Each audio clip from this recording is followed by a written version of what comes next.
Hello again, everyone, and welcome back to Cotton Grower Magazine's Cotton Companion podcast. I'm Jim Stedman, Senior Editor of Cotton Grower, and as we mentioned in our last episode, cotton industry is already off to a fast start this year. It's meeting season, and it started with the Beltwide Cotton Conferences right after New Year's, and it is certainly continuing now with a host of regional and state meetings all across the Cotton Belt. And most of those meetings are going to focus on current issues potentially impacting this year's production. Those are things like product availability and cost, supply chain issues, planning for multiple production scenarios, weed control, drought, and certainly cotton price outlook. And those are definitely things on the minds of growers right now. But today we're going to take a look at a completely different segment of the cotton industry, and one that's not even on the radar screen for most growers right now. A recent article in Sourcing Journal raised the question, do cotton prices really harm apparel companies? It was a fascinating look at what's happening in the industry beyond cotton production, ginning, and marketing. That article was written by Bob Antoshak, a longtime industry marketing expert and consultant to the global fiber, textile, and apparel industries. Bob's also a longtime friend of Cotton Grower, and he's going to join us in just a very few minutes to discuss the end-use segments of the industry. And you'll want to stay tuned for that conversation. But first, just a couple of quick news items to share with you. First of all, congratulations to Ted Sheely of Lemoore, California, who's the recipient of the 2021 Cotton Grower Cotton Achievement Award for his outstanding career of cotton industry service, farming innovation, and strategic planning. You can find out more about Ted and the award and his operation in the January issue of Cotton Grower and online at cottongrower.com.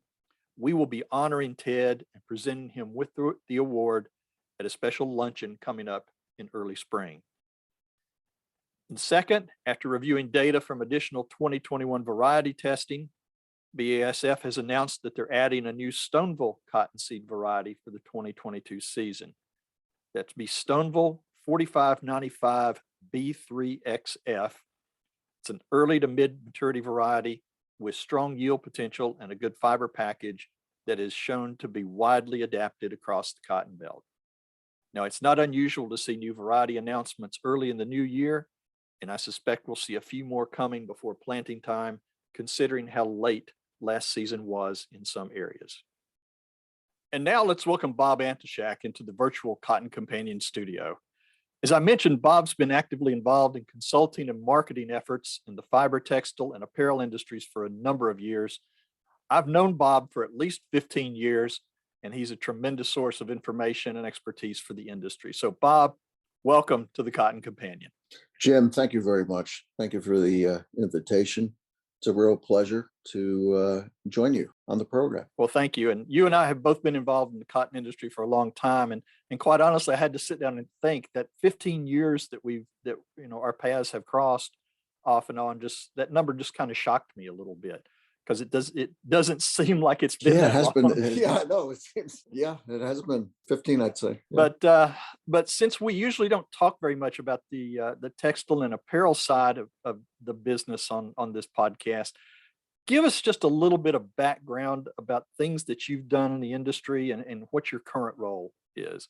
Okay, I started in the synthetic fiber business in New York many years ago, and moved from there to Washington, D.C., where I was a lobbyist and trade advisor to the U.S. government on textile trade agreements. There was a big quota program that was in place globally at the time. This is like back in the 80s into the 90s. After well into the 90s, I decided to become a full-time consultant. So I've been doing that ever since, and sometimes with large consulting firms, sometimes just by myself with a small company. I've been able to sell a few companies along the way, learned a little bit about mergers and acquisitions, did a lot of strategic planning for companies, a lot of sourcing advice, a lot of strategy work. And these days that has translated into me getting involved with two relatively recent startups. One was the old Globe Cut service in Nashville, where I live today. That was about 20 years ago when that was started, and we ultimately sold that to FC Stone. And these days, I consult for a number of companies, and right now, in fact, I'm actually in one of the companies that I consult to, Vidalia Mills in Vidalia, Louisiana, and I'm basically helping with the startup of getting it's probably the first U.S. mill to really launch in, goodness gracious, many years.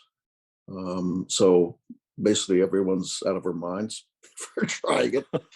And but it is fun and it's exciting. And so we make denim here and we make yarn. And we aspire to do the full package as well. And in time, we'll get that figured out. So again, that's kind of my thing. I do the marketing and communications for the mill. So I do all the social media and that kind of stuff. And so yeah, it's been a really fun project. Yeah, I'm sure getting a mill up and running is not something you just, you walk in and put some machines in place and flip a switch and off you go. I wish it was that easy, and also doing it during, of course, like that, if that wasn't hard enough, Jim, right? Then we have a pandemic on top of it. So, let's really do it, right? Yeah, let's So, let's put every obstacle we possibly can in our path. Exactly.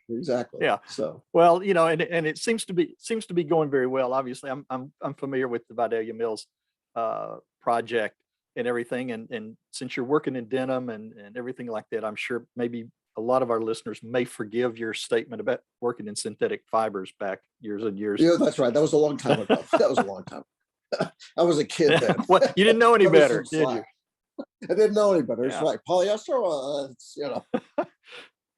Well, let's talk a little bit about your article. In December, you wrote an article for Sourcing Journal. You were aimed at dispelling some of the current perceptions that high cotton prices are hurting the apparel industry. Now, what prompted you to step up and sort of provide a dose of reality to this situation? Well, it's interesting, Jim. I get, again, being a consultant, a lot of folks call me and they want to talk market. They want to talk strategy. So many of these brands would call and they would blame everything on basically their rising costs. They blamed it all on cotton. And I'm like, whoa, hold on a second. Back up. And my whole response was, there's a huge supply chain. And most of the brands really, they understand fabric very well. But once you go back to raw material like cotton, they really don't quite understand how that feeds into this overall supply chain, where you get from farm all the way through to finished product and stores. Right. So now, again, having said that, let me clarify. Many of them do, but there's many who don't fully understand that. So what I was reacting to was a lot of talk about, how can cotton go from 50 cents to, say, I think at the time it was like $1.20 or something like that. And how can that happen in a year? Is this legit? I mean, is somebody cornering the market? And why are my costs all going up because of that? And so then I would spend time trying to unpack that and say, okay, guys, let's look at all your costs, including shipping, and let's break it all the way down. So that was kind of the genesis of the article, because really their biggest single cost that was really affecting them was in shipping. It wasn't anything like cotton. Okay. Cotton's a relatively small piece of Well, it. if the cotton prices, and certainly we're not going to complain about high cotton prices, on this podcast at all. No, no. Let the farmers, for once, have them make a decent living. Yeah. Yeah, definitely.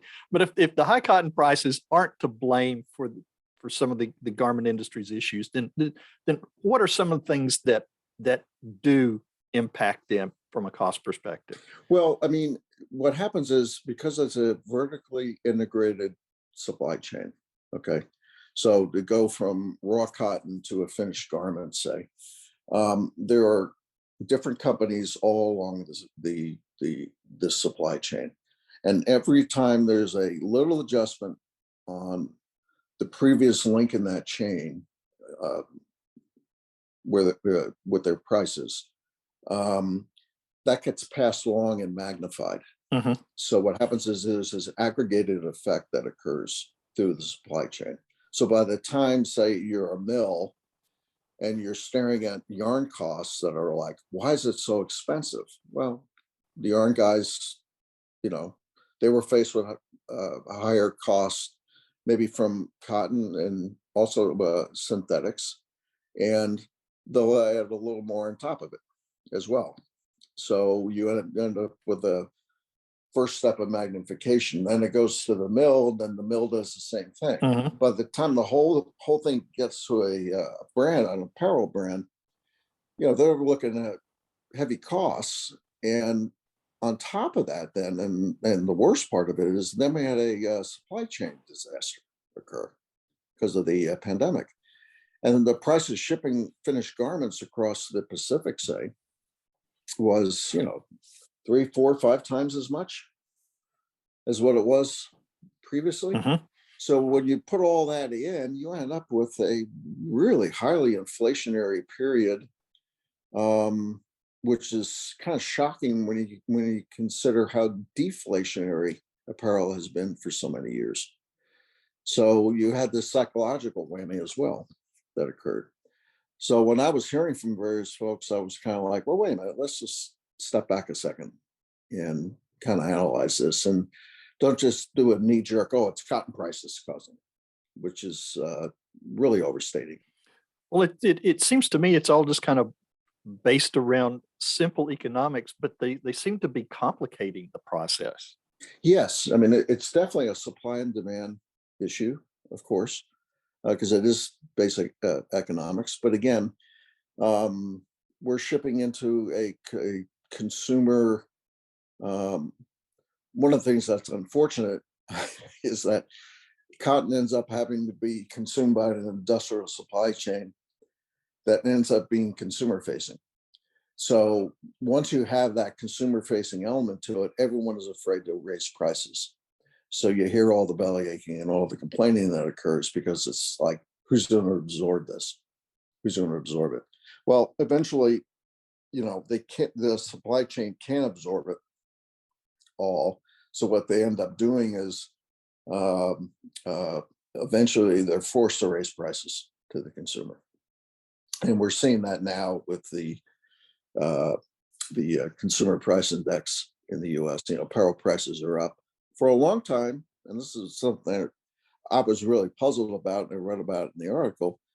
Uh, Apparel import prices were really falling until recently, and yet cotton prices were going up, and it kind of took the air out of the argument that was cotton prices that were driving the increases.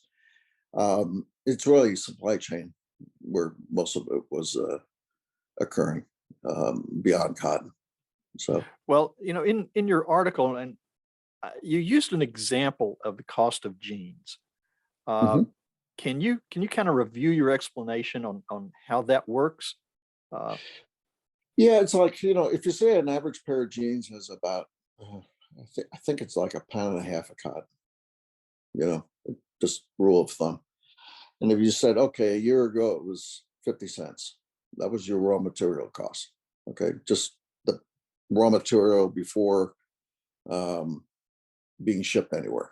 Okay. Um, then it went up to, you know, 20. And so you add in that additional cost.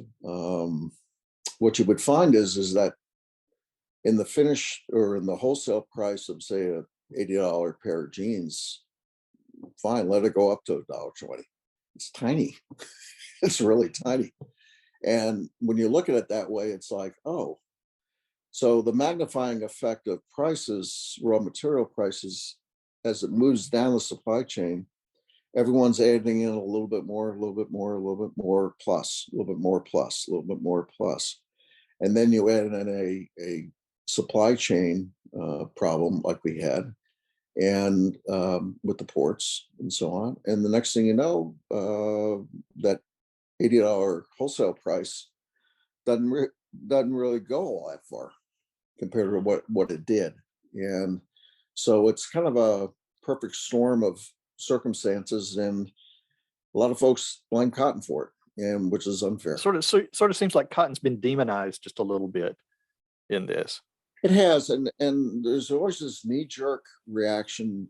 And again, I've been vocal on this in my editorial and various publications. Cotton is an easy target. It's like it's distant from the finished product. There's all this confusion about, is it a good, is it a water hog? Is it a chemical hog? Is it bad for the soil? And all this stuff. And the average person will go on the web and they'll Google cotton and come up with 20 different, answers for, water usage and all that green stuff. And what I found to be was facts were lacking, and but the attitude was still there of basically being very suspicious of the product, because again, it is so different from the finished product. It's it's grown on the ground. Everything else is made in factories. It's just it's remote, and the farther away you can get it from a brand's identity, where you can either be critical or demonize it, so be it. Otherwise, you have brands who use it for their advantage, and they try to make claims on cotton for sustainability reasons or other branding reasons.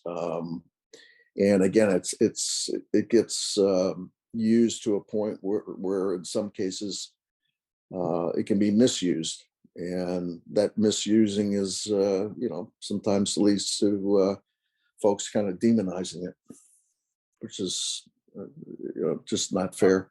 Not at all. So I guess the bottom line at this point is, what does all this mean for cotton growers? Is this good news? Is this bad news? Or is it kind of indifferent news for them? Well, the worry for me is, as the prices keep getting inflated, two things will happen. One is demand eventually will slow from downstream, and it'll trickle back to the farmer. There'll be less demand for cotton. Same thing will happen at the same time. More companies or brands will be tempted to cheapen their products by switching to synthetics more and more, and doing more blending, which will also have the effect of less cotton consumption. So, higher prices will result, and there's proof in that. About 10 years ago when cotton spiked, remember that? It was like $2 or over $2. One of the workarounds that the brands figured out was let's try using more polyester, and instead of being 100% cotton in a garment, let's try a 65-35 or 70-30 or 80-20%, cotton and polyester or whatever. And they found that many consumers didn't care. And because of that, cotton consumption came down and over time. And so there is evidence of that. And plus you add an inflationary period like we're in now, higher prices eventually will affect retail, and people will buy less product. So you have those two factors at play, which are warning signals for farmers. Prices are good now, but there's downstream evidence to indicate that the gears might go in reverse from the demand side before too long if this inflation continues, for a prolonged period of time. And that obviously is yet to be seen. Correct. I mean, because retail sales numbers were very strong going into the holiday. However, the last couple of months, they've been down. So, it's one of these things we have to kind of keep looking at it and see. So, is that a result of inflation? Is this a result of, we live in extraordinary times. So we have to kind of give it a chance to see how it sorts out. That's great. Didn't you bring those denim machines? Weren't they in an old mill in North Carolina somewhere? They were. Remember Cone Mills? Okay. So they owned, they had this great, huge factory called White Oak. Okay. It was named for a white oak tree. And they had these old looms in it from like the 1940s, draper looms. And how the story went was we were contacted by, or our head of denim was contacted by a friend of his who was heading up the demolition of the factory. In other words, this didn't come from Cone, but the demolition company had reached out to him. How he knew him, I don't even know, but he just knew him. And they said, we were knocking the building down, and all of a sudden, in one corner of one of the buildings were all these machines. We had no idea what they are, And so he said, send me a picture. And they sent a picture, and he goes, oh my gosh, because everyone thought these looms were gone. They were like in a reef somewhere or destroyed. And these are like the most coveted looms on the planet, And so he was in my office. It was like, so I called out of the mill. I talked to Dan Fibus, the CEO, and I said, we got to get him in a plane with a check to hold it. And he was there within, he flew from Nashville to Greensboro, a few hours later, he's going wild. These are them. So we bought them. And then we had them shipped, trucked actually over to Louisiana. So it was just a wild thing. And then we had this big reveal with all these brands that were here, and it was a lot of fun. So ever since then, we've been known as the salvage denim guys. Well, there's a lot to be said. If you can find history and keep it running, then that's great. Because exactly. I've got one last question for you, and of course, it is the most important question. I know you're a big baseball fan, particularly Yankees. Are we going to get a strike settled and get your beloved Yankees back on the diamond this season? Boy, I really hope, Jim. I really hope. Boy, that is the key question. Let's hope. Well, yeah, we'll let you work on that one too in your spare time. Yeah. Thank you. Well, Bob, this has been great information. I know it's something our growers, ginners, and other segments of the industry need to hear and need to keep in mind. And thank you so much for taking time to join us today. I certainly look forward to catching up with you in person sometime this year, and that's with fingers crossed.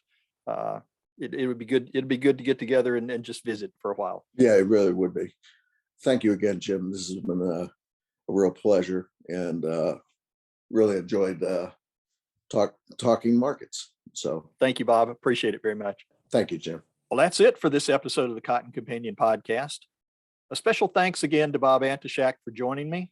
And as always, to you, dear listeners, for joining us. If you like what you hear on the Cotton Companion, please be sure to spread the word and tell your farmer friends about this podcast. Here's where and how they can find us. You can find the Cotton Companion in 3 easy ways. First, go to cottongrower.com/companion or simply click the podcast tab at the top of the homepage. Second, subscribe to our channel on iTunes or wherever you find your podcasts these days. And 3, sign up for our weekly e-newsletter, the Cotton Grower e-News, that's delivered to your email inbox every Tuesday morning. You can do that by going to cottongrower.com/subscribe. Also, be sure to follow Cotton Grower on social media. We are at Cotton Grower Mag on Twitter, and on Facebook, you'll find us by searching for Cotton Grower Magazine. Cotton Companion Podcast is produced twice monthly by Tyler Hatch and Kim Henderson, our talented colleagues at the world headquarters for Meister Media Worldwide in lovely but chilly Willoughby, Ohio. My name's Jim Stedman, and I'll be back with you in 2 weeks with the next episode of the Cotton Companion. Until then, let's all stay safe. Yeah, he works and he works and he works and he works all